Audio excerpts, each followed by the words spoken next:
I've been thinking a lot lately about the nature of art. Well, having actually gone out and done quite a few pieces in nature, having taken a little bit of a break from content because I feel that I'm trying to re examine a lot of things. And I feel myself entering a sort of stagnation phase. A lot of it is out of my own hands. But going forward, I'm seriously, you know, thinking about the nature of producing content and where I could go. And there's certain elements that I feel I should strip away, or rather, maybe not strip away completely, but downplay. Certainly, like the supercilious, laughy, jokey, meta irony of the sort of take economy or this thing of ours. That certainly needs re examining.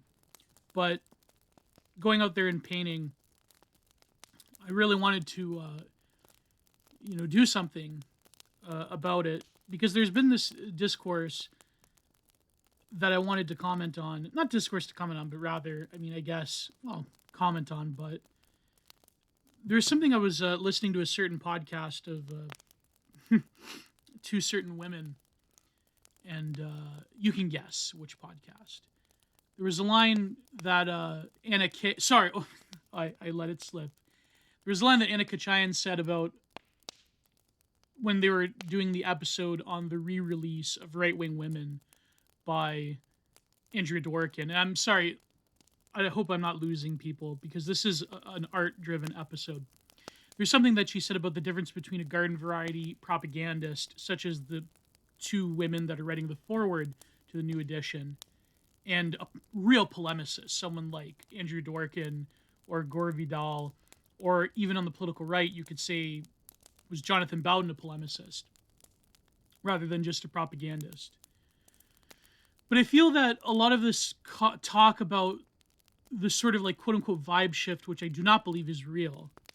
I believe that this term is a way of creating what I call a cloud or miasma of political subterfuge to say that the right wing has achieved a form of ascendancy and has achieved a form of cultural hegemony when a lot of the institutions that dictate culture, letters, art, aesthetics, media especially, these things have largely gone unchanged since the recent Trump victory.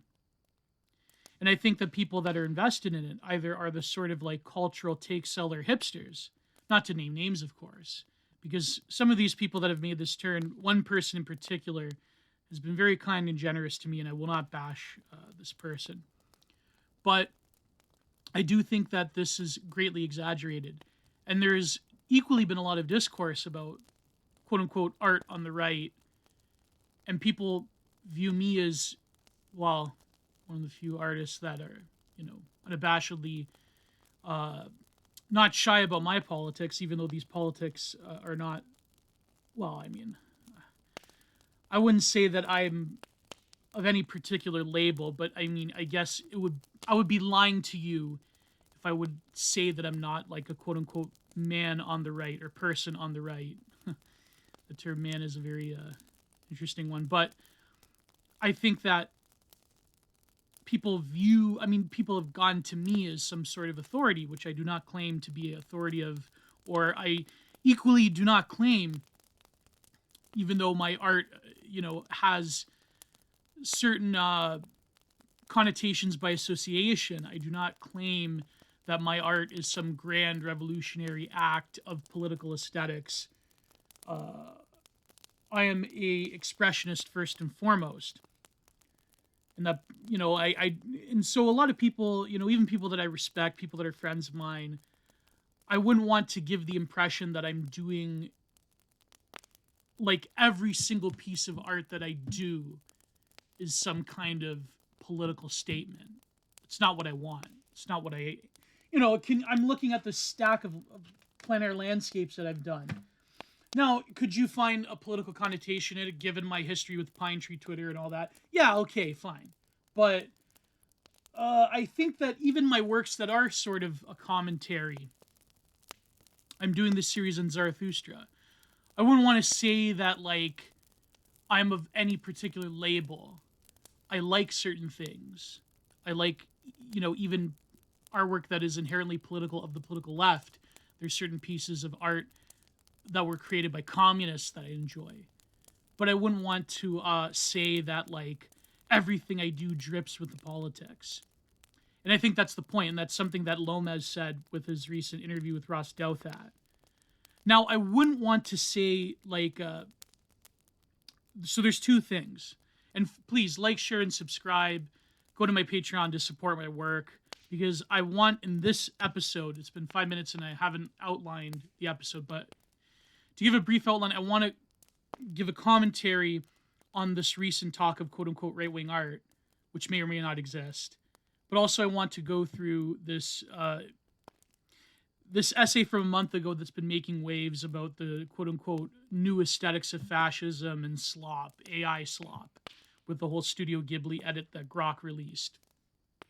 And so I think that I wanted to, even though, like, I absolutely despise and hate these people, I believe the author blocked me on Twitter a long time ago, and went on this Acid Horizons podcast, which they're like, it's very funny when theory cells just pretend to, well, let me not bash people too hard, because, it's very funny how you can be at the cutting edge of theory in contemporary academia, but you're still going to vote Democrat, or you're in Canada, you're still going to vote Mark Carney. You know what I mean? So, which, I mean, I guess you can accuse the right of being like, you are these, like, Hyperborean vitalist fascists, but you're still going to vote for Donald Trump, which I get it, right?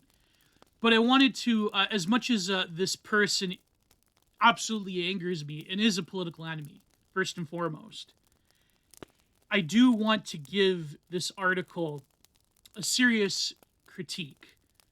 And I want to prevent myself from getting too flustered and angry, because I think that in spite of the purpose of such an article, which is to create this miasma of political subterfuge, which is to create this air of this quote-unquote vibe shift, that the political right has achieved a form of ascendancy or cultural hegemony, which we have not. I still think that the article presents a very interesting critique, and I will say some valid points. And depending on how angry I get, I may or may not paywall it. But then there's also a follower of mine who wrote an article about quote-unquote right-wing art that I may touch on. But to begin, I will say that I disagree with Curtis Yarvin's recent quip about the film Anora. That the fact that it lacks a politics... Okay, I disagree in part. I disagree on the material level about this film Anora. That he says the fact that it doesn't have a political message makes it quote-unquote right-wing, in the sense that it's willing to betray a form of cultural narrative, especially in Hollywood. Now, I will say that the thesis is apt. It's more of like a woke, more correct thesis, that if something is quote-unquote apolitical, then it does skew towards the political right.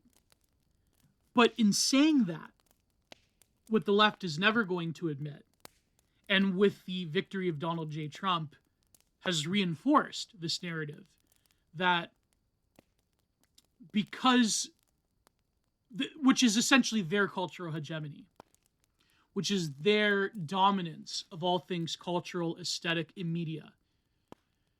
And there was this thing where, I forget who said it, it was somebody in NPR or something about saying about the sort of like slop podcaster streamer thing with like from Joe Rogan to Nick Fuentes or Sneeko or whoever, where they're like, why can't the left create like a leftist podcast bro like Harry Sasson, although he got canceled recently, so that's a moot point.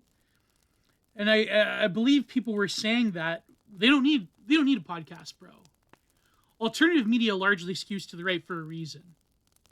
because mainstream institutions are dominated by leftists. And the election of Trump has really reinforced the narrative that they're creating, that that's not true, and that the right wing is in power, the right wing is in a form of cultural ascendancy. There was that hideous article called The Cruel Kids.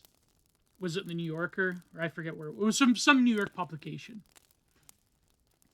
So Curtis Yarvin is correct in the sense that a film, and like the left, again, quote unquote woke, more correct, that if something is apolitical, then it does skew towards not an overtly right-wing message, but it does have a favorability among right-wingers. And I think that's what people don't get. And so the demand to have a overtly polemical leftist message, not even a polemical, because a polemic can be something very poetic and beautiful and prose-like, but I would say a propagandistic message, because people often confuse the two. There's a difference. And one is more creative than the other. But I disagree materially with Curtis Yarvin's assessment of Anora. I do not find a politics in Anora. I don't even find like a sort of Pua manosphere message of like despite nods to certain dime square isms, I didn't view the film Anora as being quote unquote a political message, right-wing film. Maybe it has a sort of dalliance with a form of cultural hipsterism that is unique to the New York scene.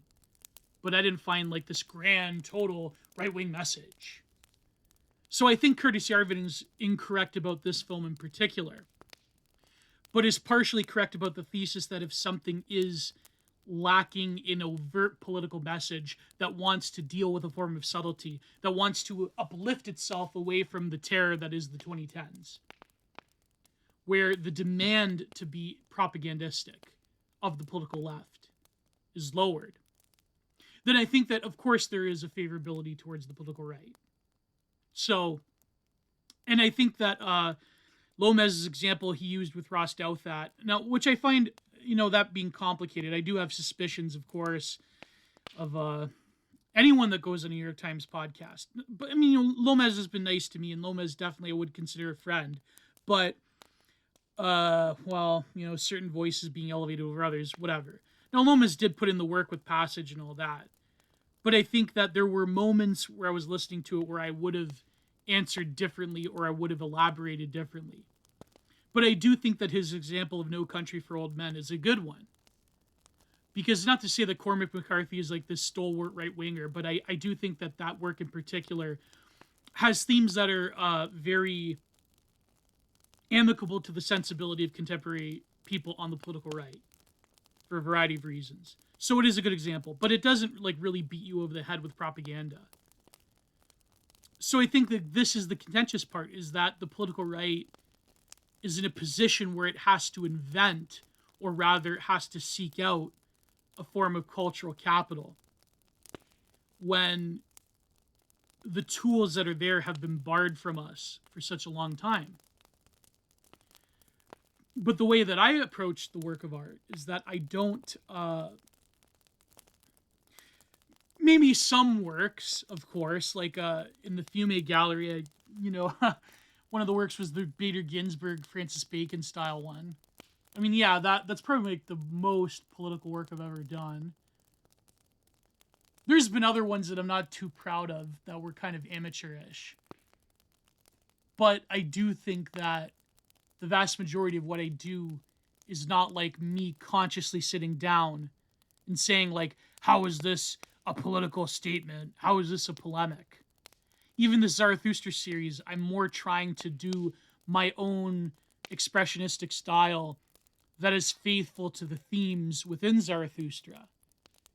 And even though perhaps like, it's like, oh, can you make this like a futuristic bet? It's like, to me, it's like not a conscious thing.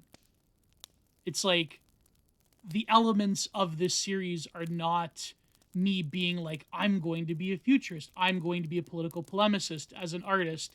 It's more of just taking my approach to things overcoming certain issues of skill or figuration and trying to do the best I can in a way that I feel is a culmination of my influences, rather than thinking about how does Zarathustra speak to a contemporary moment of a political reality. Like, to me, that's beyond the point, if you know what I mean. And so I think that this essay that that I'm going to cover, well, two of them, right? One of them speaks to this reality of quote-unquote right-wing art. The other one is an explicit propagandistic piece against what these people feel like on the political left is this supposed right-wing cultural ascendancy, which I have severe doubts of even existing. But, people could say that, oh, you're a liar because, you're in bed with these people that are explicitly trying to do a right-wing political message in the work of art, which, okay, fine, whatever. But, again, it's a very contentious tightrope. See the little Zarathustra reference there? The tightrope walker? But before I begin, I wanted to... I was listening to this Death and June... Oh, again, yeah, no, overtly politically right-wing, although Doug P. is very complicated when it comes to his politics. But there is this Lasso cover of Runes and Men that I quite admire and I quite enjoy. In fact, it's one of the few cover songs that I feel is not better than the original, because you can never be truly better than the original, but I think is a good compliment to the original. But I was examining these lyrics, and I feel like it really crystallized in my mind what people on the political right are trying to do when we talk about this dearth of the work of art that is amiable to our position, whatever that may be. Because there is an immense amount of diversity of thought, which this article I'm going to cover talks about on the political right. Now, of course, Death in June is a controversial topic, of course. But I think that there's obviously an artistry that people appreciate across political lines. There's even hardcore, lefty anarchy types that admire not their aesthetics, but rather the artistry. In terms of Doug P.'s music ability, of course, he's always criticized for, the typical, folk strumming. But there's, a lot of very complex layers and, a lot of moments that really hit that I think if DO6 were to ever tour again with a full band, I know the reason why, it's better to just tour with, one or two guys to save money or whatever. But there's very complex layering. I mean, not as complex as Current 93, of course, but, I think that there's, especially in this song... Now, I will say that I like the... How do you pronounce it? Lasso?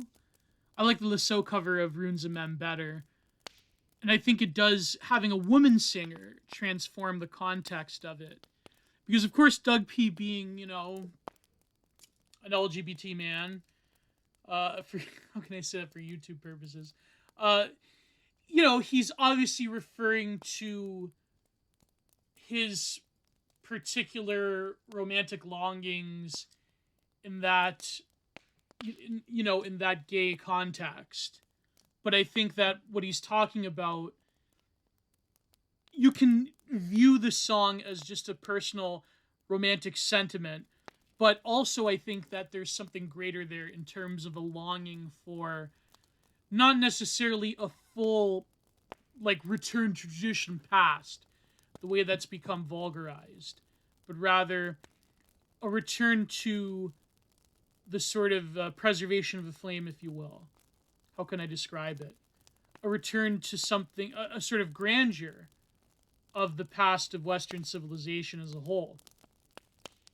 And even though you could say that he's using particular mid-century Austrian painter imagery, that behind the shock value, behind the flirtations with a certain regime in the mid-century, behind all of that, there's a sort of deep longing for something that is been obscured but dwells within the heart of Western civilization. And I think a song like Runes and Men has that double metaphor of both being about a longing for romantic sentiment, but beyond that, not necessarily an impersonal sentiment, but rather a greater sentiment towards a longing of our past. And I think that that's what makes this song great. Now, of course, the Le Sceau cover transforms it more into that heteroaxual context, of course. But I think that you could say it's universally applicable. Not to take away from Doug P's actuality. Of course, you have to give, any sort of hermeneutics has to give proper context to the motivations of writing or producing such works of art. But the lyrics talk about how it could be like the first stanza. With your hair of flaming roses, your kiss, Medusa's touch, turn me to a pillar of salt. To sunset now would be perfection. And of course, this, was it songmeanings.com says that. Of course, it's a straight up interpretation of Medusa turning people into a stone or a pillar of salt. Romantic language describes the figure about which he dreams. In spite of this, he is most likely fantasizing about a man. Of course, Douglas Pearce have been open about and taken artistic influence from his particular actuality. As long as he has been making music, the imagery of flaming roses is also interesting. Douglas has frequently used roses as a recurring motif, especially while the most controversial Death in June song. And I believe he's probably taking that because, there's evidence that he's a fastidious reader of Yukio Mishima. So, for example, his one song, Death is the Martyr of Beauty, that is directly a reference to a Mishima book that, how should I describe it, has a very, Bronze Age mindset theme going on, if you will. But because if you realize the roses in haikus and in certain forms of Zen painting with sumi ink, but especially in haiku poetry, rosebuds, especially saigyo or saigyo, there's always becomes a metaphor for a deep longing that is co-current with the seasons changing, and also not just a particularly romantic longing, but a sort of longing of the worldly itself. In a lot of haiku and Zen poetry and koans and so forth. The roses, the rosebuds, the rose blossoms, those are always very powerful metaphors. And so I think, especially being a reader of Mishima, that Doug P. would get that interpretation. So, but also another interpretation is that who is also another LGBT person, Coyle's John Balance, a well-known redheaded, gay man, frequently collaborated with Death in June. So, yeah, it's multiple meanings. So he says to expire now would be perfection.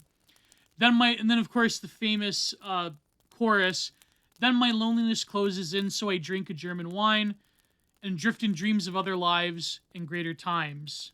Drift in dreams of other lives and greater times. He mentioned the Medusa metaphor. But now he's dreaming of other lives and greater times. So is it a dream of antiquity? White sheets wrapped in my mind and drunken thoughts of runes and men. Right? Again, this is a powerful metaphor, past connection here.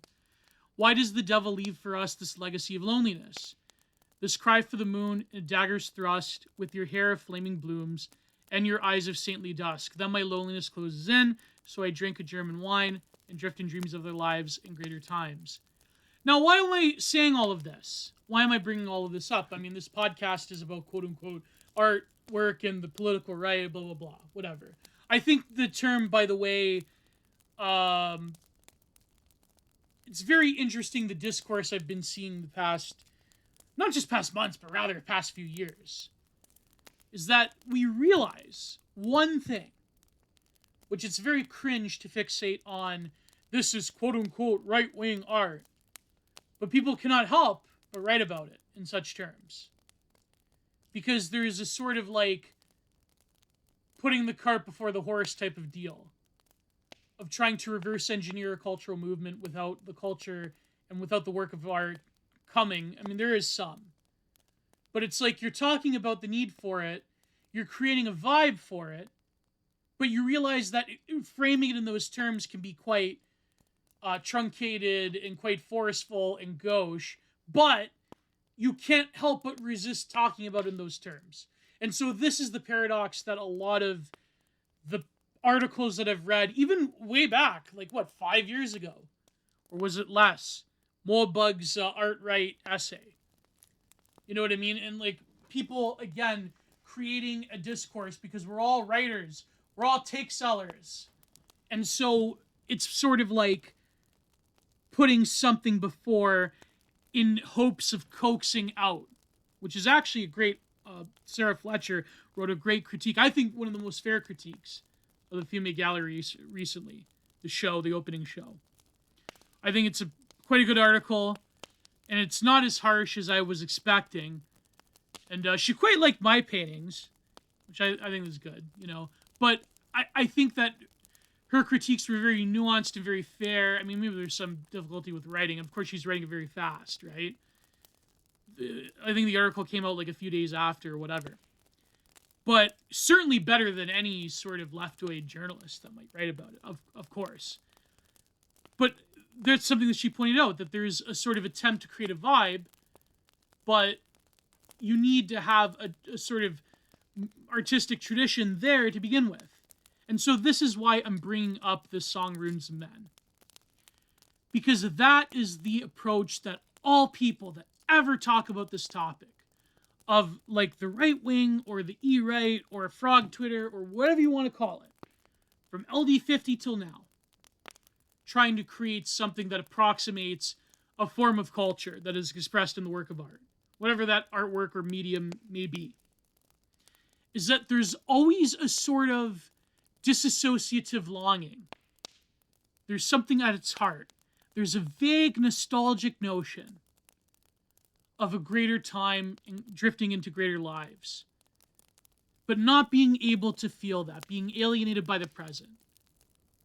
And so being like sort of crashing against the rocks of the realization that just producing propaganda is very like out of touch and has a very short shelf life, the way that memes do. Although some memes have persisted for a long time. We still talk about Pepe the Frog or whatever. We still have Wojak edits. But that is the sort of sentiment that we're left with. Is that there was something great. There was a tradition.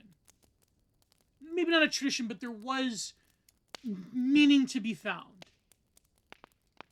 And we're all trying to capture the past, but not LARP as a like sort of vulgar tradist.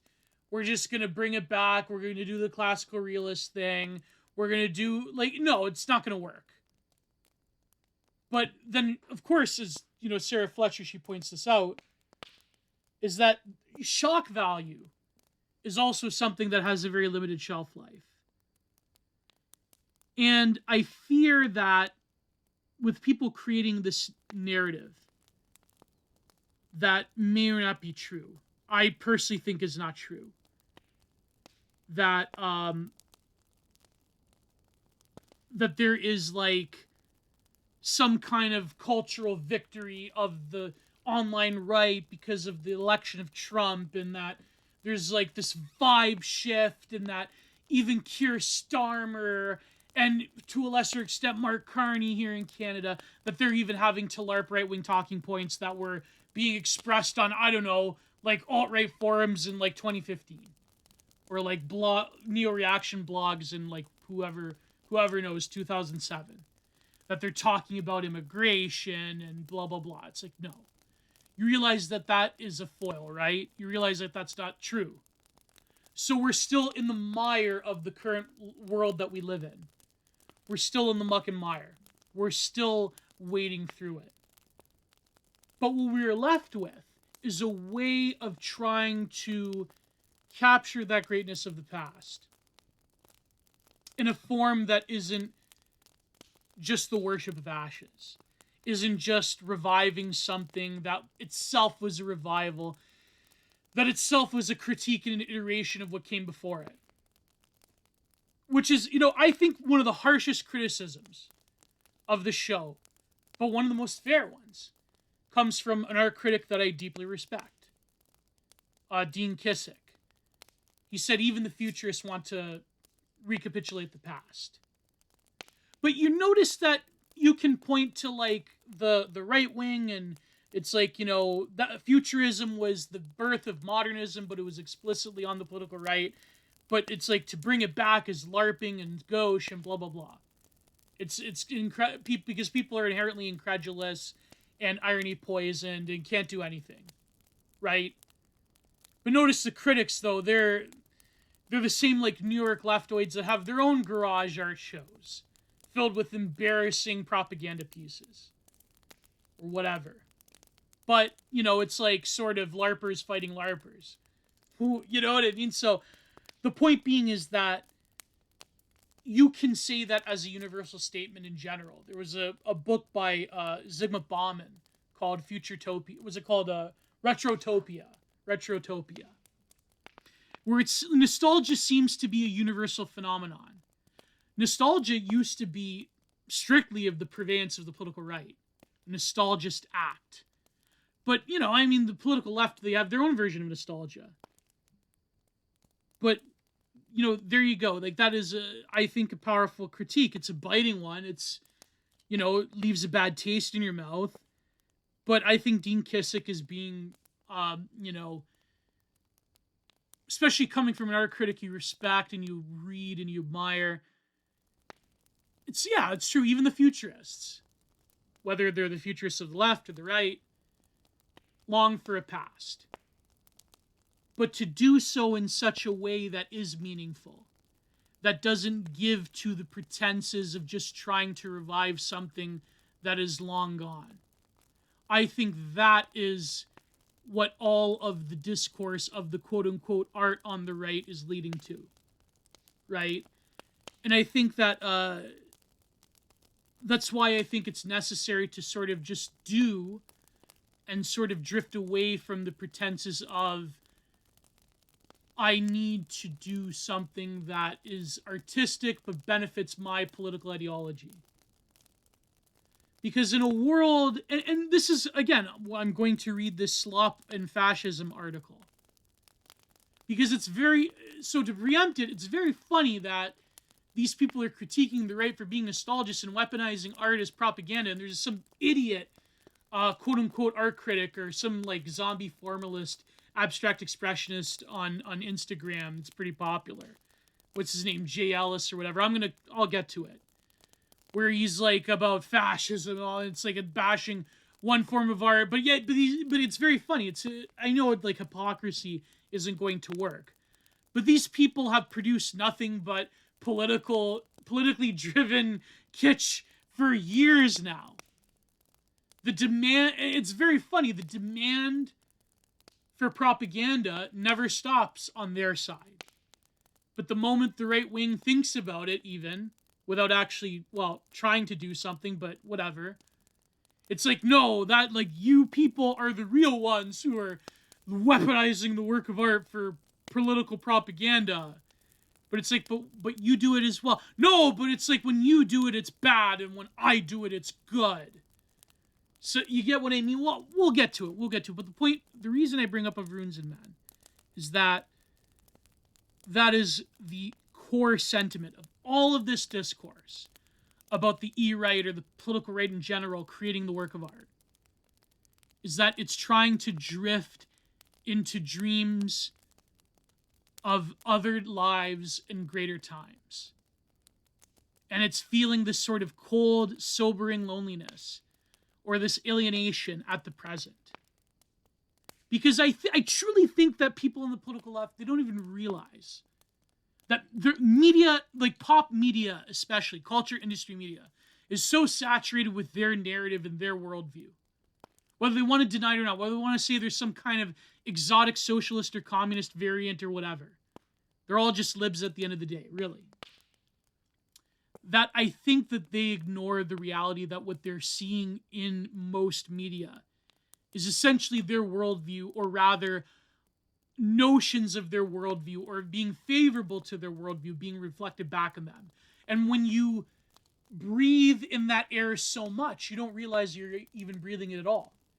So you can very easily dismiss most Hollywood or small screen productions, or most music or most art or whatever, as having a message that is ostensibly on the political left. And so I think that instead of like very blatant activist art and sloganeering and propaganda posters and whatever, they don't really consider that as quote unquote political. And therefore, it gives them a false sense of perception of what is the nature of political in the work of art, what is the nature of the political in the work of art, and what isn't. Because you can't say that all of this is neutral, except for the most in-your-face, sort of like Antifa or protest versions of propaganda and sloganeering and meeting protest DSA meetings or whatever, or all these like posters, that they don't realize that like most corporate design has been favorable to them for the past decade, if not longer, really longer. And they don't realize that there is sort of like for as much as they gripe about rainbow capitalism, it's like, well, it still benefits them at the end of the day. Those artistic decisions, those aesthetic decisions, those narratives are still there in the aesthetic and artistic experiences that most normal people engage with on a daily basis in the Western world. And therefore, it's very easy to pounce on and heat seek anything that deviates from that norm. And to say that, oh, well, any work of art, any media production, anything resembling an aesthetic that has something favorable to conservatives of the political right, that's being political. Whereas us, we're not political. And being political in the work of art is cringe. But yet there's the demand for every form of pop culture to conform to your worldview. Oh, no, that's not being political. That's just being a decent heckin' human being. Yep. And so again, this goes back to the instantiation of the public and private distinction within modern liberalism. For the past, let's say, century or two.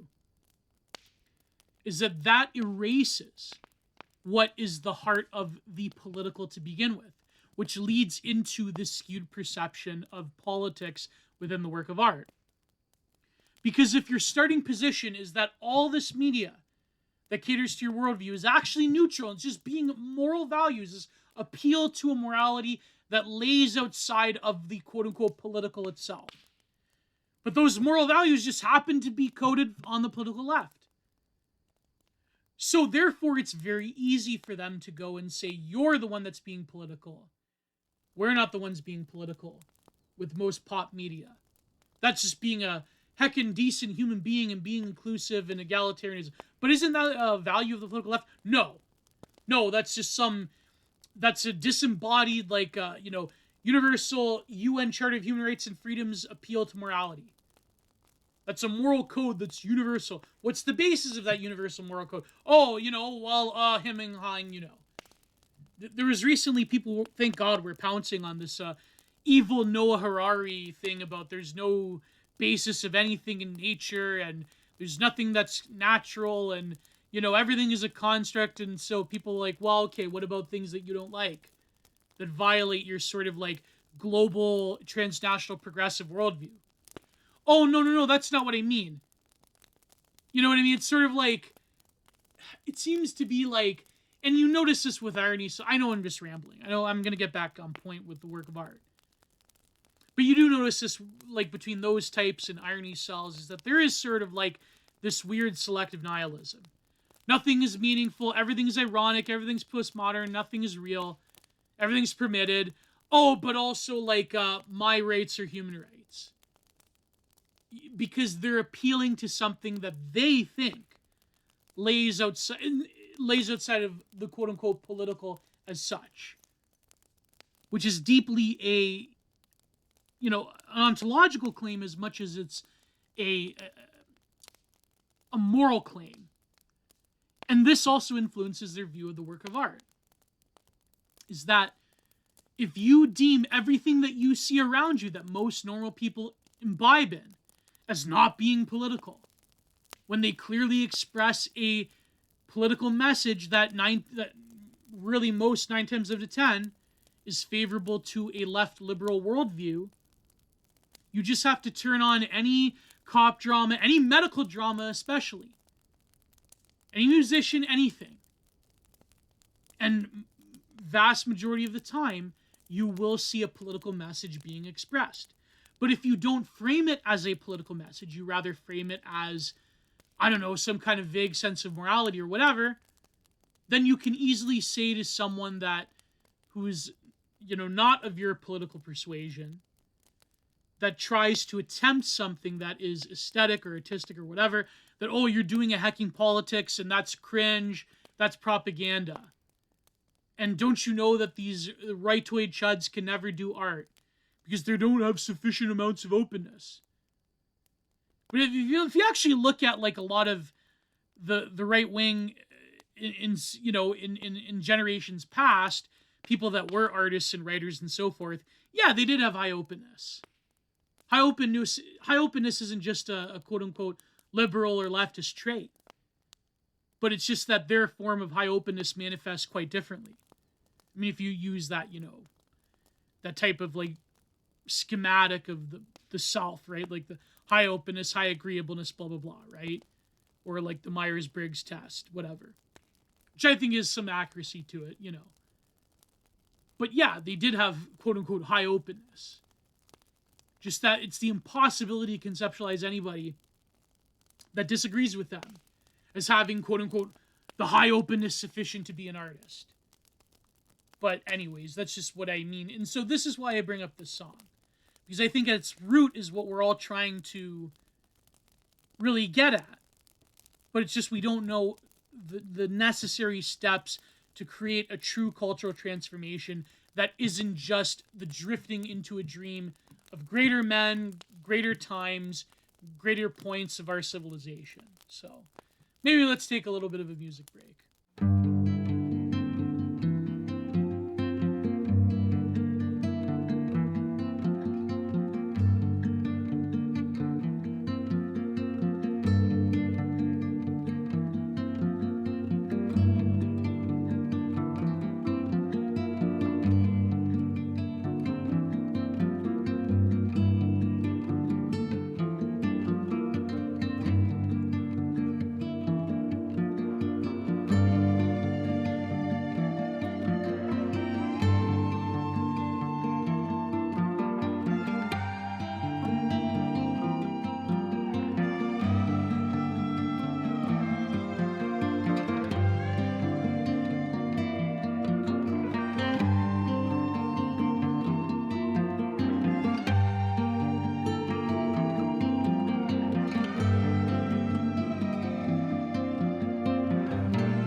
I hope you enjoy the music library from YouTube.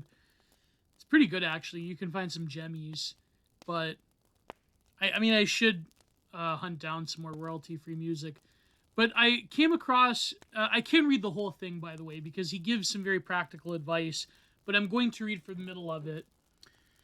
There's this great article by Kerwin, who has been a long-time follower of mine. Maybe I should mutual him over this this little ditty he did. Well, it's actually a long article. It's not a small article. But he talks about some things I think that are very fundamental. And he summarizes things about the whole question of right-wing art that, recently Lomez went on Ross Douthat's podcast. And I listened to it driving home, and I think it was all right. But, there were some points that I think he left vague that I certainly would have answered differently. Although I think he was a good diplomat to explaining in a less bombastic way the online rights position on things but forgive me for saying this, Lomas is a friend of mine, but I'm skeptical of anything to do with the New York Times. I'll just leave it at that. So, but it was a good interview nevertheless. So, but here, he wrote this Substack, and the name of his Substack, you could just type in Kerwin on Substack, but the name of the Substack is called, so let me find it, Kerwin. It's called Steam Calliope Scherzas. Steam Calliope Scherzas. But if you just search up Kerwin on Substack, you'll find it. It's Kerwin. Kerwin. Cultural discussion informed by media ecology and Peircean semiotics. We occasionally engage with art. We occasionally dabble in metapolitics. We believe in salvaging what's useful in lost and forgotten perspectives. By Kerwin. Steam Calliope Scherzas. What is a Scherzas? Anyways, I'm going to read from the middle section of it, which I think is quite good. Google, let me highlight it. What are you doing? Scherzas in classical music, scherzo, sorry, not scherzas, scherzo. A lively, fast-paced musical movement, often found in symphonies, sonatas, or other multi-movement works. Scherzo, plural scherzos, in Western classical music, a short composition, sometimes a movement, from larger works such as symphony or sonata. And do they have the pronunciation? Yes, they do. God, I hate. I spend a lot of my life on Wikipedia, but there's anyways, I'm not going to tempt the fate of copyright if I trigger a musical example.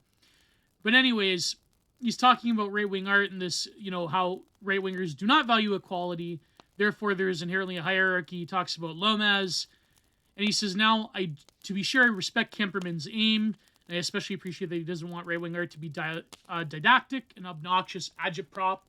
He's not naming names, but he's clearly talking about nonsense like the feature films funded by Daily Wire and, of course, Atlas Shrugged, or the adaptation of Atlas Shrugged in film. Christian dramas like God's Not Dead.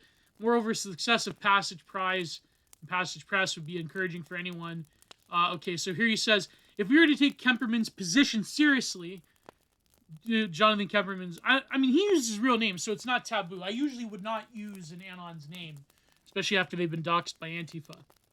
But yes, this is his real name, Jonathan Kemperman. If we were to take Kemperman's position seriously, then it isn't even altogether clear what he wants. If he simply wants right-wing art, then I've got some excellent news for him. According to his own definition, there's a ton of incredible right-wing art being made right now. And not only that, but there is a ton of incredible right-wing art all over the world history. And thus, there really is no problem at all. Good art is de facto right-wing, and there's a ton of it. So this is what this is what Lomas was saying in the Delphat interview. Cool, but having established that, I got to admit, I don't think that's what he wants. I think what he really wants is for the media environment to be such where a good artist can say, yes, I also happen to be right-wing, and have everyone go, oh, okay, and not really see this as a problem. Well, I certainly would like that environment. My friends of mine certainly would like it. He doesn't want right-wing art per se, but he wants artists to feel comfortable being right-wing. That's a laudable goal and makes sense. But if all right-wing art needs to do is tell the truth, then there's no need for self-consciously right-wing artists. Which I think is a definition that I like leftoids can easily pull apart when in that Delphat interview. Because they could say, well, if a piece of art tells the truth, but it's inherently left-wing and blah, blah, blah. But I get what Lomas was trying to say. But here's the crux of it. Here's what I think beyond the discourse of quote-unquote right-wing art. This is what people really means. And I think Kerwin hits the nail on the head here.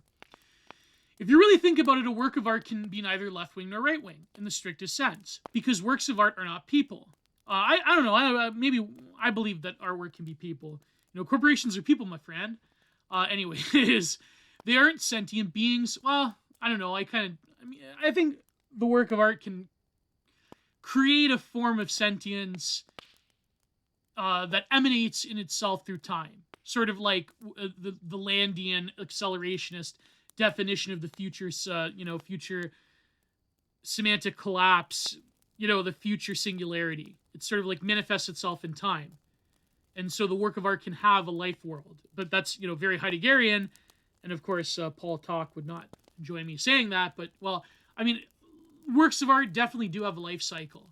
But they do have also, as I would think, a zombified form in the sense that they can come back. But, there were artists that were totally forgotten that have achieved popularity sometimes, centuries after the artist is long gone, is therefore only determined in part by the work's content.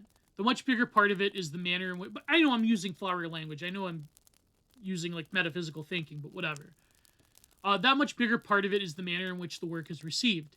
And this reception amounts to a complex process of negotiation between various audiences, critics, essayists, journalists, maybe state-funded entities, of course, and other artists, and even the creators themselves. But it's media literacy. It's all the creator's intention. But if the intention of the creator is something I don't agree with, then it's no longer media literacy. But, whatever, I'm getting in the weeds here. We can call it the infrastructure of reception. And this is a very important definition here.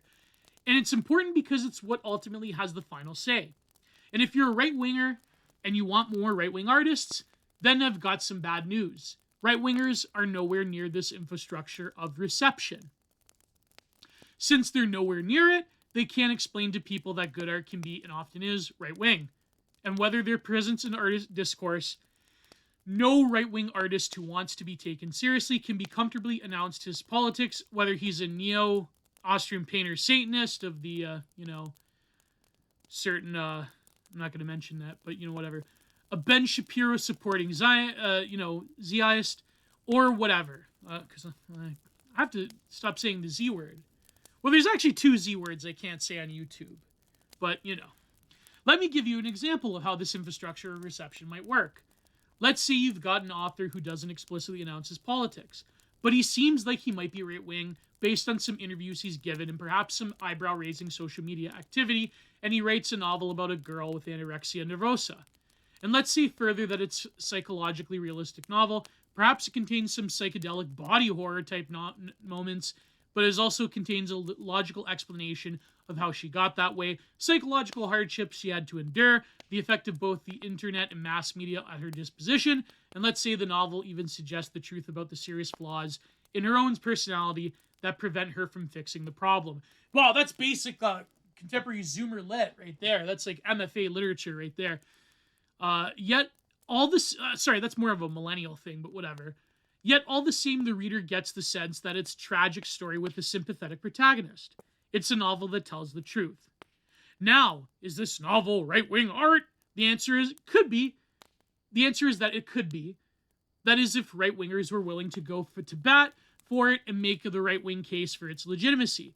But in reality, and this is my problem as well, because I entertain a lot of out there things that the E-right doesn't exactly enjoy, but in reality, the problem probably wouldn't happen. They're too put off by the subject matter. On the contrary, if this novel was well-written and well-received, then right-wingers would mostly complain about it on the internet, and if they bothered to acknowledge it at all, then leftists would debate among themselves about it. They'd scratch their heads over the author's spicy comments in these interviews, and some would not hesitate to scramble it up and declare it problematic favorite.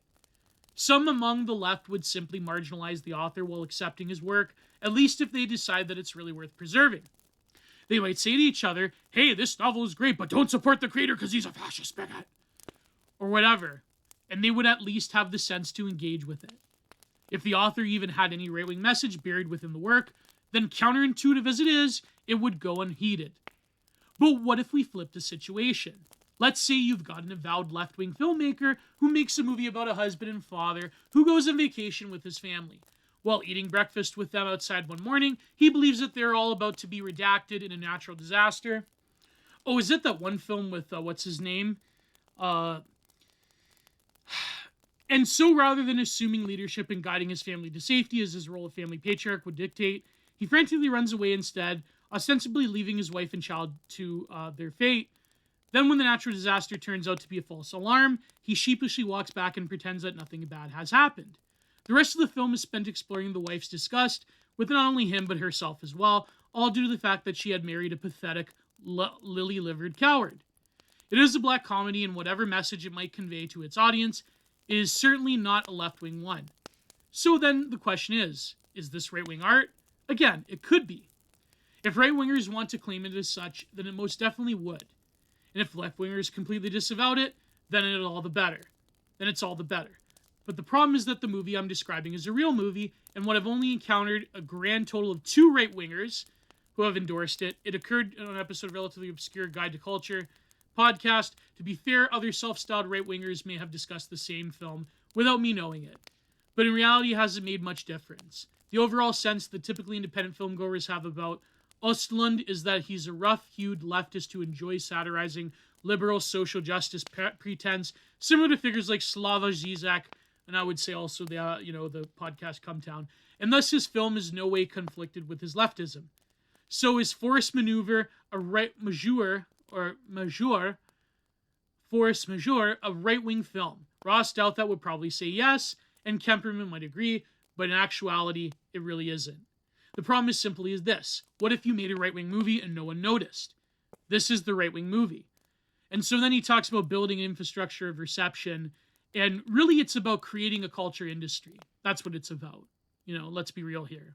Then he asks, let's be real here. Let's ask yourself honestly, do you actually want right-wing art? Really, because there's plenty of it out there that's already right-wing according to Douthat standards, and even far more according to Kemperman's.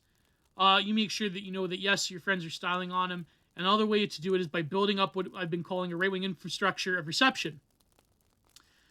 And so, again, he's really not just talking about the creation of an art object. He's talking about the environment in which this artwork is being created.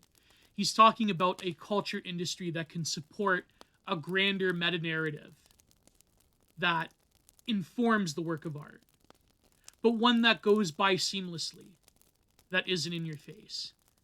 But something that is in your face is the typical AI slop. And so I have this is going to take a long time, so I'm sort of skipping over his article, but please go and read it after listening to this on Substack, Kerwin Substack. It's a great one. The article title is called On the Right-Wing Art Question. So there you can find it. But just to keep everything fair and balanced, there's this comment. This person doesn't follow me, but I can tell that a lot of mutuals follow this person, and it's probably an old head.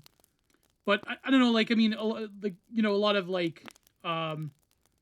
certain accounts, they don't like you, putting them on blast or whatever. So I'm not going to say, you can find the tweet, but I don't know, because if it was a mutual or if it was a follower, it'd be different. But I thought this was actually an insightful comment. I don't know if this person's criticizing me or not, but I thought it was. Oh, and again, Ulysses in the replies. I thought it was an insightful comment, albeit a very critical one, and so I feel like rounding off this question of quote-unquote right-wing art, which I personally feel is can be overstated within larger voices of whatever you want to call it, the E-right, the dissident right, blah, blah, blah. So this is when Curtis Yarvin, quoting the interview with Ross Douthat from Lomez, saying about a great right-wing movie is Anora. And I said this, I do not find any political content in Anora.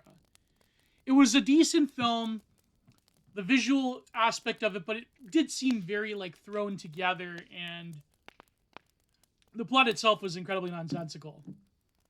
And it was sort of like a reification. I mean, unless you want to go for the basic gruel interpretation of it's critiquing modern actual norms and blah, blah, blah. And there was obviously thrown in references to Dime Square, playing, of course, playing the Tua song, All the Things You Say, and, having Ivy Wolk there and so forth. But other than that, I didn't find, I was expecting, here's this great right-wing cinema, and we're going to finally, it won an Oscar, and it's to me, I was even questioning, because I wanted to believe, because the Royal Syrup kept posting that stupid song and that scene where the the Tistic, he's like, he's jittering and he's styming and, he's doing the dance. And I wanted to believe. So that's why I got memed into, finding a ripped version of Anora. But I don't like, and I'm like, oh, well, if it was like great right-wing subtle messaging, it was not. It's not that it was a bad movie either. Obviously, it did have its merits. It did have its cinematography. A lot of the shots were great. But it just seemed like, I mean, the concept of, what's that one with Julia Roberts? Pretty Woman?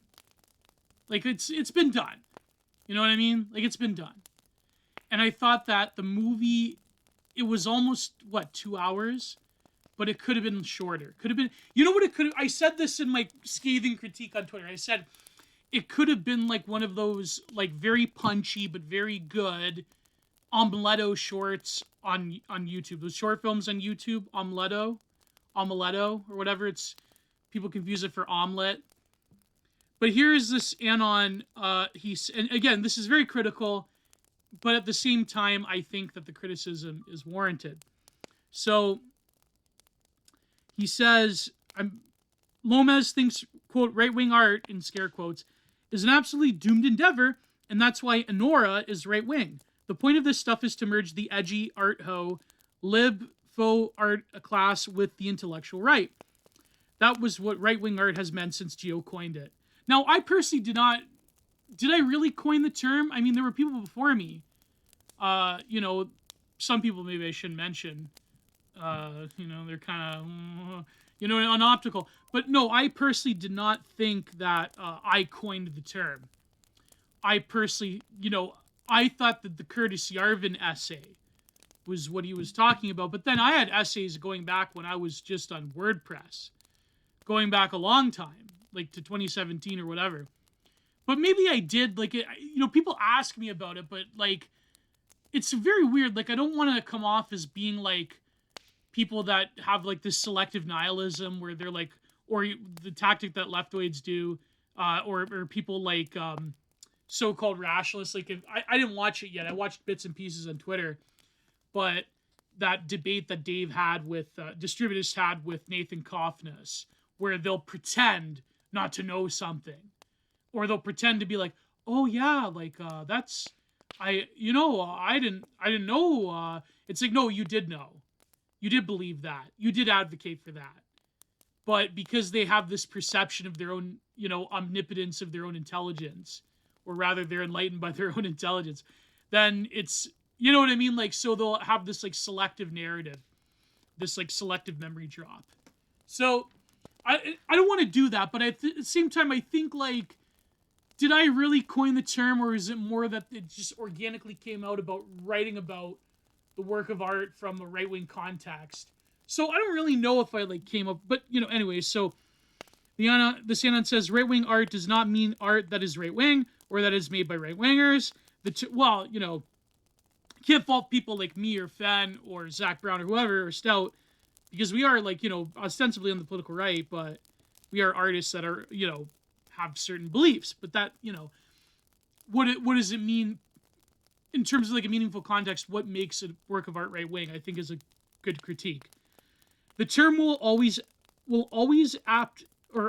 ape applied to left-wing works that online race figures think they can spin doctor with their media literacy. Girls is right-wing art, Anora is right-wing art, so on and so forth. And I thought that was a great critique, because I think that, in a sense, there's a few, I could literally do a whole other podcast on this topic. But in a sense, you could say that, how should I put it? You can do a reverse discourse, as we often do, that violates the sacred cow of the contemporary left, of the media literacy, which really boils down to authorial intention. They've brought the author back from the grave. But at the same time, you cannot stretch something. There's always a happy medium. There's some themes you could say is more advantageous to a right-wing worldview, but at the same time, you cannot ignore that if the author or artist or director is a leftoid, that may or may not stumble indirectly upon quote unquote base themes or whatever, then it's, you can do like a very churlish, trolling, almost half ironic reverse discourse on them by ignoring that context and creating your own sort of like the way that aesthetic truth supersedes authorial intention. In a lot of cases, like such as Starship Troopers, if you remember from last summer, that huge controversy by Isaac Young that just sparked a whole month worth of discourse. And people to this day, they still talk about it. So, But the point being is that you can only go so far with that. And I think that that's a worthy critique because it does show that there is a huge lack of things that you could consider advantageous in the work of art and in culture in general towards the political right, or towards any sort of like dissident thought. And it's sort of like weird ghost dance to be like, we're gonna bring it back, but at the same time, like this is also a work that we can claim for ourselves because there's sort of like a poverty of actual work. And so I totally 100% agree with that critique to an extent, although I will say that sort of like creative hermeneutics around a work of art that can be appropriated by a dissident mindset or worldview or whatever, I think that that's also a worthy endeavor. But to go so far as to say like Girls is right wing, like Girls is like, I know I'm gonna get heat. I know people like from the whole Dime Square scene, they love Girls, but Amy Dunham is like Lena Dunham is like an explicit enemy, and her intention is very clear with Girls. Now she may have stumbled upon actually like saying the quiet part out loud and like revealing how the sausage is made on the 2010s lifestyle politics, for lack of a better word, post various revolutions of the late 20th and early 21st century. But that being said, like just the act of revealing, but always reaffirming those values, quote unquote, means that it's very problematic just to make a blanket statement and say that Girls is right wing or Anora is right wing. I think that Curtis Yarvin's point being that because it doesn't have an explicit politics means it's of the political right, you could, potentially interpret something that way. But apart from just like a passive acceptance, because things have gotten so bad that anything that is not explicitly of the message of transnational progressivism is automatically like favorable to the political right. But sometimes it's just not true. And I didn't like, again, Anora, at the end of it, did she learn her lesson? No. Did the spaz, did the kid learn his lesson? No. Is there any transformation of the moral order in this work? No. Because at the end, like, she could have had a happy ever after with the Gopnik guy, with the goon. But, in one sense, it's, again, revealing, like, the only way she could express feelings. Unfortunately, I've seen this with my own eyes, by the way. The only way, like, certain of these types can express their feelings is through their body, if you know what I mean. And so she has no other way of, like, really emoting. And, okay, you could say at the end, is there a realization there? Maybe. But it's not like... You don't have to have, like, total trad propaganda. They ride off into the sun and they form a happy family or whatever. But at the same time, I think that... the whole premise of it is kind of ridiculous if you're doing an explicit morality play. But that's just one example. Like, okay, Cormac McCarthy's a better example. Because you could say that there is the sort of violent mysteriousness of nature confronting an equally violent, equally mysterious, and equally under siege form of masculinity in terms of something that's very deep to the American psyche in particular, the frontier. In all sense of the word. The Road has a frontier, No Country for Old Men has a frontier, Blood Meridian certainly is a frontier. But that being said, that's a much easier case. But to say, like, major Hollywood slop, like, that has a right-wing message. I think, like, again, I don't want to criticize my friends too much, but I'm just saying that I think there needs to be a serious reining in of the flippancy to claim something that ostensibly does not look left-wing on the first pass. I think because, again, that is a sign that there is an insecurity in the e-right or the dissident right, whatever you want to call it, that you have to claim works as your own that may or may not be that, out of a sense of deep frustration. So that's what I would say. All right, here's what everyone has been waiting for. I even tweeted this out, I believe, when the article first appeared on my TL. I'll try to be as fair and mature as possible, even though some parts of this article does make my blood boil. But we'll see. As an artist who happens to be more or less on the political right, whatever that means, I think that it would, people were saying, Gio, you're the only one that could do this. You're the only one that could critique us. Now, I haven't listened to the Acid Horizons episode with this guy, Gareth Watkins. And he has I know I shouldn't start off like this, but he does have the typical soillennial, I guess, is he British, Gareth Watkins? He's got that sort of yes, based in Manchester. He has this sort of I'm posh, but I also swear type of thing going on. So, yeah, you know what you're going to get here. And right off the bat, he mentions Tommy Robinson. Not that I'm not a big fan of Tommy Robinson, but, we'll get through it. So, I thought this was I got confused. I thought this was in the New Statesman, or it was in what's that other leftist newspaper of records or opinion piece? What's it called? Is it the New Statesman or something like that? I know that there's niche ones. There's the one that Chris Hedges wrote for many years. What's it called? Truth Dig. But no, this is not the New Statesman. This is the newsocialist.org.uk. So, New Socialist. You know what you're going to get here. And so this is from February 9, 2025. AI, the new aesthetics of fascism. And I believe this came out right after, was it Google OpenAI that had the Ghibli filter, then Grok adopted it. But I believe, everyone was using the Grok one, the Grok AI with the Studio Ghibli edit, which I believe this Gareth Watkins talks about. It's embarrassing, destructive, and looks like, crap. AI-generated art is the perfect aesthetic form for the far right. So right off the bat, this is, you know what I mean? No pretense. It's all, the right can't do art. And I believe he does mention the futurists. So this is what really, before I dive into it, this is what really stunned me, because he sort of half gets it. He sort of is aware of the artistic lineage of the quote-unquote far right, but he's like, well, these people are chuds, I hate them, and so there you go. Which, I mean, I'm trying to be fair, but there is some good points to this.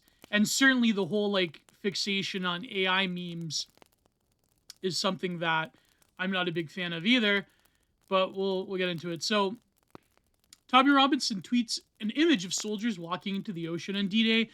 Britain's first co-leader produced imagery of Muslim men laughing at the sad white girls on public transport. Again, which is, you don't need AI slop to produce these images. The reality of the UK, in particular, produces these images basically for you. So, he's got a point there.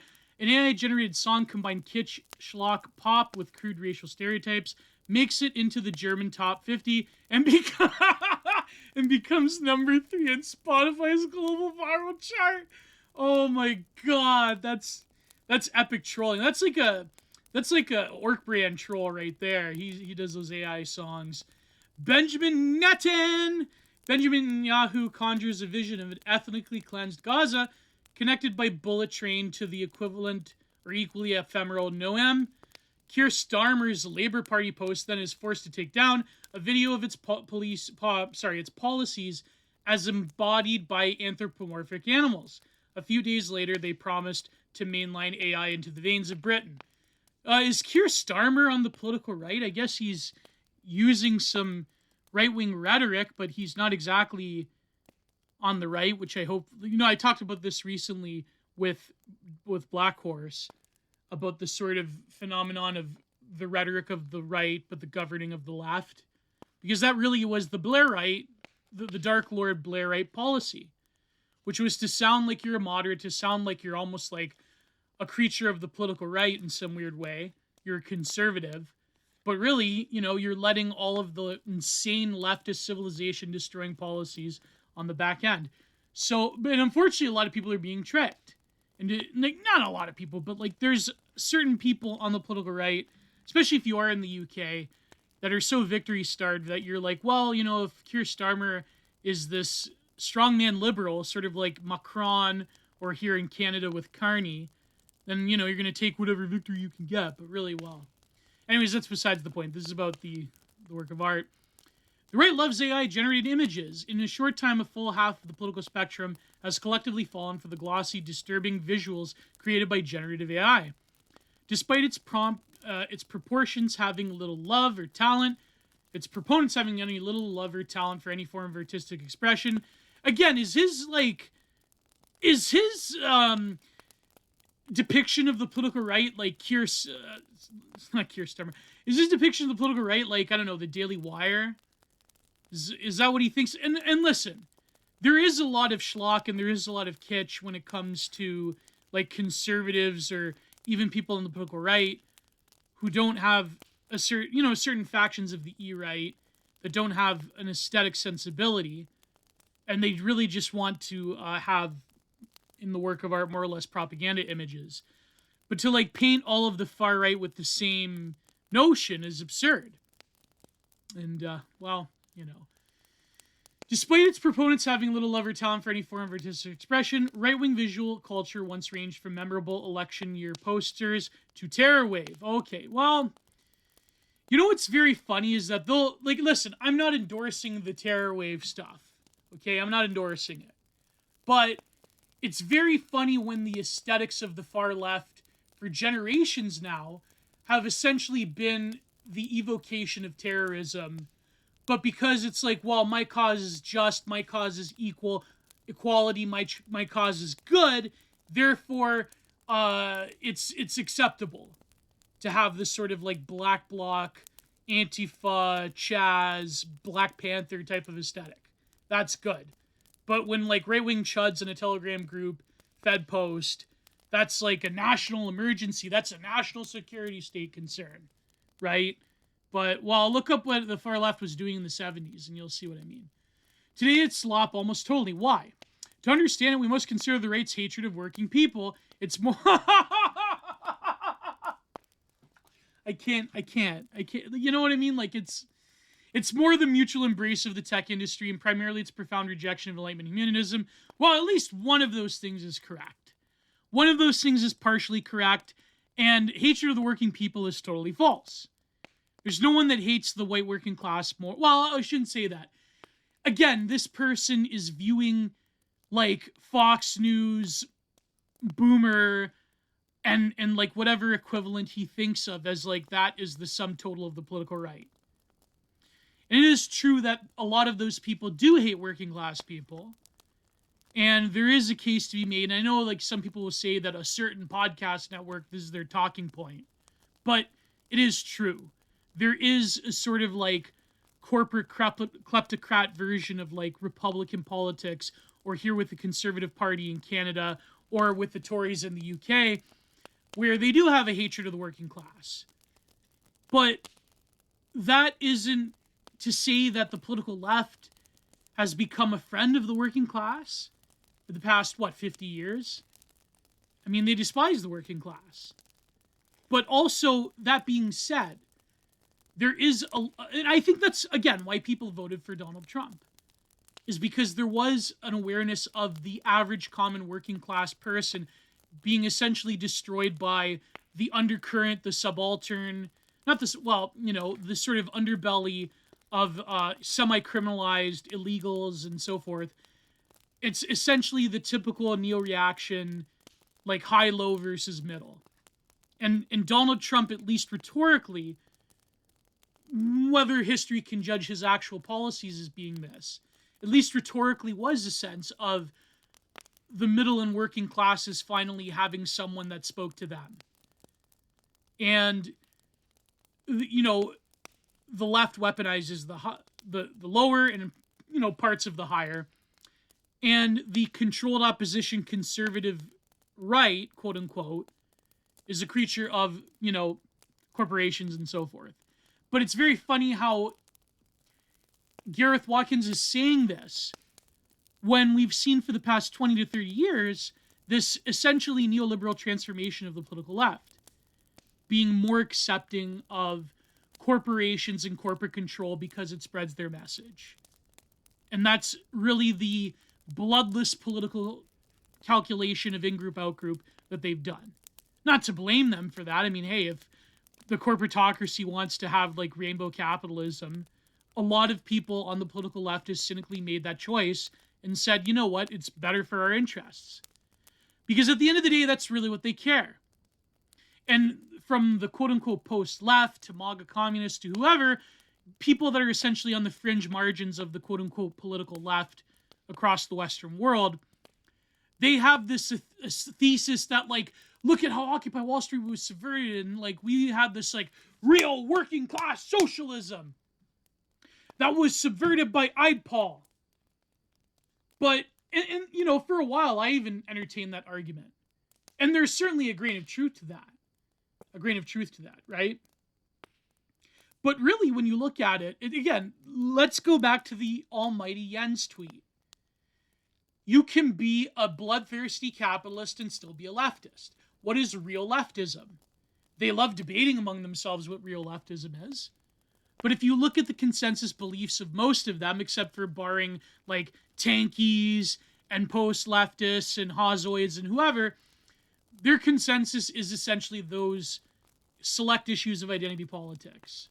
That is what true leftism is. Whether it be race or gender idolatry or whatever. Yeah, I can go on. But, you know, you get the point. You've all seen the Jens tweet. So yeah, rejection of Enlightenment humanism. But a lot of the artists and a substantial portion of the New Left, they've also rejected Enlightenment humanism. But they haven't rejected it in the same way. And that's what really is the problem for Gareth Watkins. Is that the political right does not reject Enlightenment humanism. And so I've noticed this recently with, I would say, the past maybe 10 years, maybe 5 years even, this wholesale rejection of a lot of New Left thinking. In particular, rejection of Michel Foucault and his post-Enlightenment anti-humanist thinking. I've noticed the sea change.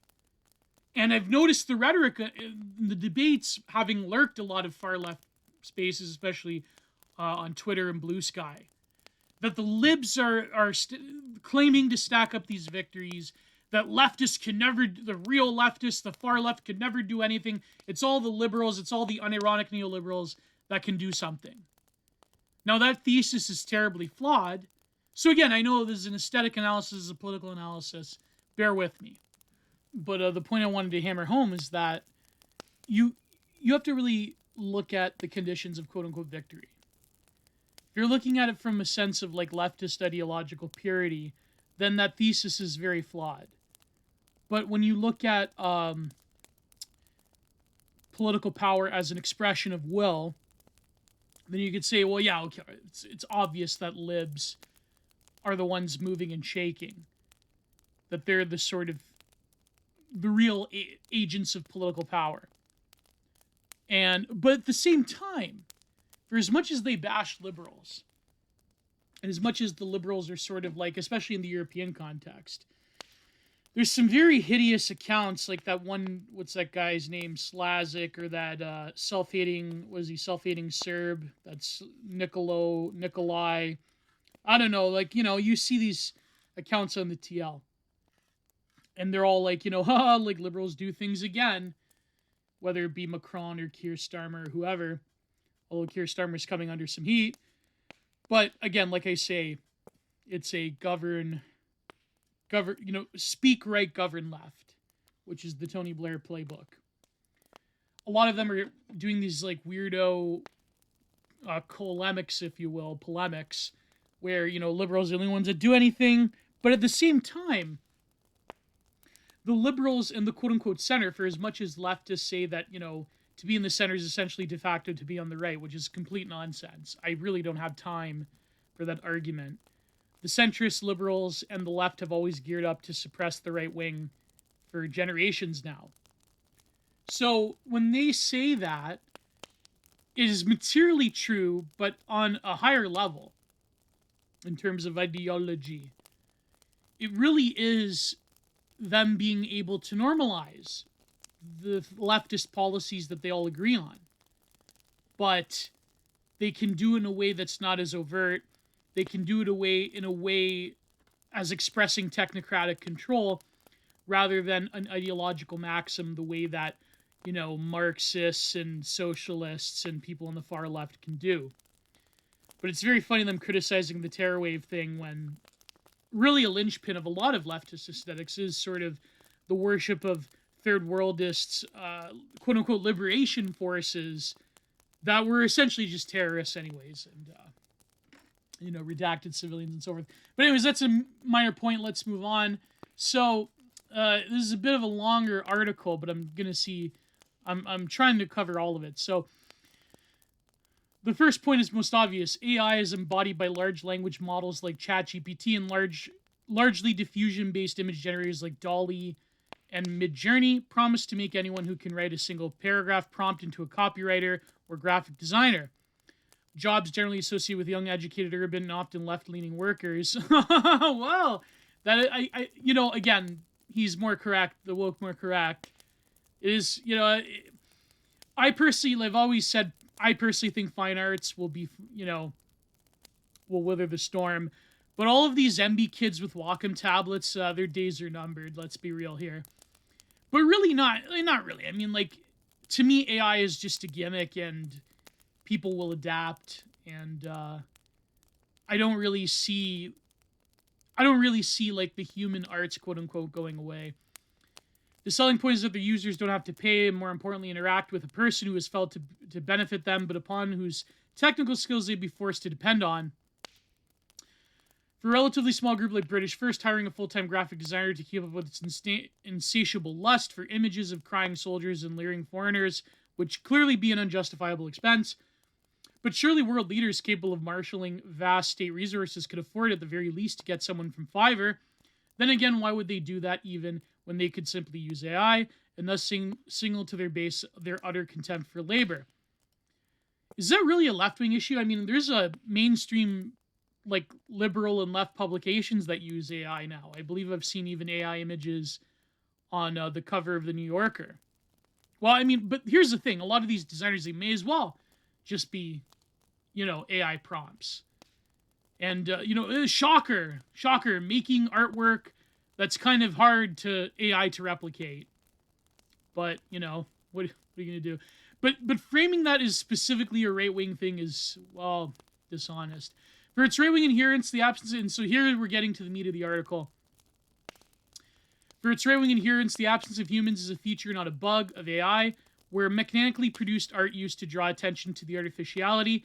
Think the mass-produced modernism of the Bauhaus, which the Austrian painters repressed and the AfD had condemned, or the music of Kraftwerk. AI art pretends to realism. It can produce art the way right-wingers like it. Thomas Kinkade painting soulless DreamWorks 3D cartoons. A lot of them... Well, Thomas Kinkade worked for the Disney Corporation, and they're pretty quote-unquote woke. Soulless DreamWorks... Again, most animation studios, I don't necessarily see right-wing messaging, unless you have to look, really hard and do the whole, spoofing of... sort of like a counter-discourse to media literacy, where you're reading right-wing messages into things. But on the face of it, I mean, let's be real. The vast majority of the animation industry is left-wing. I mean, shouldn't be a controversial statement. Depthless imagery that yields only the reading of its creator's intention, and vitally, it can do so without the need for artists. So you're lambasting the right wing for this very directly creator-orientated, prompt-driven AI slop, and you're saying that only the intention of the creator is what is predicated value. But what has the discourse been for the past 5 years, if not longer? It's been the revival of the artist or author from a revival from the grave in this obsession with media literacy. And that's become the du jour discourse among the Zoomer left in particular. Javier Malaya, a prodigious user of AI-generated art, wants Argentinians to know that any of them could join the 265,000 mostly young people who have lost jobs as a result of the recession that he induced, to the rapacious praise of economic elites.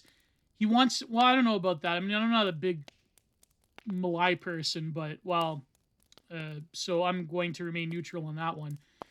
He wants to signal that anyone can find themselves on the wrong end of the chainsaw, even if doing so by means of producing laughably bad graphic art for consumption of his 5.6 million deeply uncritical Instagram followers. Again, this is just personal quips disguised as deep analysis.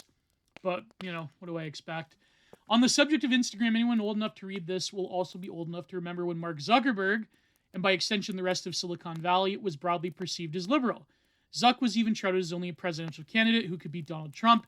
It's worth noting that Zuckerberg has drifted to the right. Has he really? Has he really? Are you going to really buy that? Or are they trying to just, snake their way into an administration and to sort of hedge their bets? Even though they're still the same, cosmopolitan liberals as anybody else. But, because he's trying to appear moderate and do the MMA thing and do the bro podcast circuit, that you're going to be like, well, he's right-wing now. The weird AI-powered fake profiles that Meta deployed in 2023 were quickly mothballed 6 months later, and would have, I remember those ones, and would have disappeared from history completely had Blue Sky users not found some that had escaped deletion. This appears to be the fate of all commercial AI projects, at best, to be ignored but tolerated when bundled with something that people actually need. See Microsoft Copilot. At worst, to fail entirely because the technology just isn't there. Companies can't launch a new AI venture without their customers telling them clearly nobody wants this. Oh, and here we go. Again, this is trying to appeal to an older form of, like, socialism or class consciousness while actually just being a typical woke tard like anybody else. So, and yet they persist. Why? Class solidarity, of course. The capitalist class as a whole has made massive bet on AI. $1 trillion, according to Goldman Sachs, a figure calculated before the Trump administration's pledge to further $500 billion. Project Stargate. Wasn't the Medium, the psychic project for, that was part of MK Ultra. Donald Trump goes to an NFT project and a meme coin. The far right shut out of, so let me just skip ahead. Far right shut out of the conventional banking, uses cryptocurrency almost exclusively. This isn't just about utility, it's about aligning themselves with the tech industry. The same is true of their adoption of AI. Well, okay, so you're going to criticize them, like you were saying. First of all, it's a universal thing because most people are using AI art now. Like, what about the Indian call center scammers? Are they that use AI to trick boomers into clicks and into some other amalgamation of scamming? Are they all right-wing? Well, I don't know. I guess Indians, they love that one nation in the Middle East, but does that make them right-wing in your sort of, in terms of your Western right-wing enemies? No. But you're saying that because, again, this is sort of the ability of the left to sort of punch you in the face while crying out in pain. Because major corporations and major tech companies had made life almost impossible for the political right in, the 2010s, you're going to say that, oh, it's such a bad thing that they use cryptocurrency. It's like, okay, you don't want them to use it because you hate them and you want to marginalize them. So, again, if you're being honest about it, then fine. But don't mask this as some, objective analysis that you're going to paint like the tech industry is all of a sudden right wing, when the people that work in the nuts and bolts industry, the people that are even at the very top of decision making, maybe they've hedged their bets with the Trump administration, but are you going to trust them as all of a sudden, maybe with the exception of Elon, but I don't know where his politics lies one way or the other, but are you going to all of a sudden say that all of Silicon Valley, they're like a right-wing bastion now? And you know what's crazy about this, I will say, a criticism, is that unfortunately a lot of people on the political right have deluded themselves into thinking that Silicon Valley's on their side now. And so they're basically taking a tactic that the political right has duped, certain people in the political right have duped themselves into believing, and the left is projecting that into saying that everyone in Silicon Valley is like some secret right chud or whatever. Like, I'm sorry. If you look at the class of people, I don't necessarily think they're pro chud or whatever. They're really pro their own bottom line, but you're going to say the corporations that have appealed to the political left for decades now, that all of a sudden they've had this change of heart and now they're like on the political right. Even though their tools that they're using have been used by right-wingers. But that doesn't really mean anything. But, again, this is the level of analysis. So, OpenAI is able to make money, blah, blah, blah, blah, blah. Sam Altman, again, allegations of actual, his sister. Slop was very neatly word of the year. Sam Altman definitely hates Elon Musk. I mean, Sam Altman may be like trying to finagle into the graces of the Trump administration, but certainly people on the political right don't exactly like Sam Altman for a variety of reasons I'm not going to get into, but And of course he uses some random anon as his example. In other words, so this, I noticed this was the richest part you'll see. It's going to absolutely blow your mind. In other words, the AI industry now found it needs all the allies it can get, and it can't afford to be picky. But you're also claiming that AI is inherently right wing, but you're saying that they're just gonna take support from anywhere. Okay, whatever. If the only places that people are seeing AI imagery is at base to FIBA file 1488, is that a real one, or did you just make that one up? Well, at least it's being used at all. The thinking seems to be that if it can hang on long enough in the public consciousness, then like cryptocurrency before it, AI will become too big to fail. Do you remember when left libertarians and anarcho-socialists, remember when they loved cryptocurrency? It's sort of like the crusade against the crusade for net neutrality and against intellectual property as inherently an oppressive structure that is a monopolized element by corporations. That used to have broad support among the Gen X / older millennial left. But now they love intellectual property because of AI art. All these MB kids with Wacom tablets, they love strict enforced intellectual property. You know why? Because all of their artwork might as well just be AI. And so they're definitely afraid of it. In the same way, it used to be like a hip, cool, like dude weed, left libertarian thing to be in a part of cryptocurrency. Whereas like if you were on the far right, or even like the moderate libertarian right, you were like a gold bug or something like that. You know what I mean? But whatever. AI will become too big to fail. Political actors like Tommy Robinson. Ooh, Tommy Robinson. Yes, far right. Tommy Robinson. Yeah, nothing there. I shouldn't bash someone this publicly, but, let's say, like, Tommy Robinson being on the quote-unquote far right has a number of flaws there. Won't be the ones to make the call, but they can normalize its use, and Robinson certainly moves in the digital circles of people who can offer the AI industry far more concrete help. Just as we might donate to a GoFundMe, or rather a Give, Send, Go, the capitalist class will provide mutual aid in the form of billions in investment, adding AI into their products and attempting to normalize AI by using it. So, okay, but mutual aid is bad when it benefits the right wing. Like, when it benefits Shiloh Hendricks, then that's bad. The concept of mutual aid has been corrupted. It's only good when, again, all of these arguments boil down to it's only good when we do it. So, the Starmerite tendency to their belief that only conservative values are truly legitimate, their embrace of AI and its aesthetics may be part of that. So, Keir Starmer, first of all, I do not believe that he's going to do any meaningful immigration reform.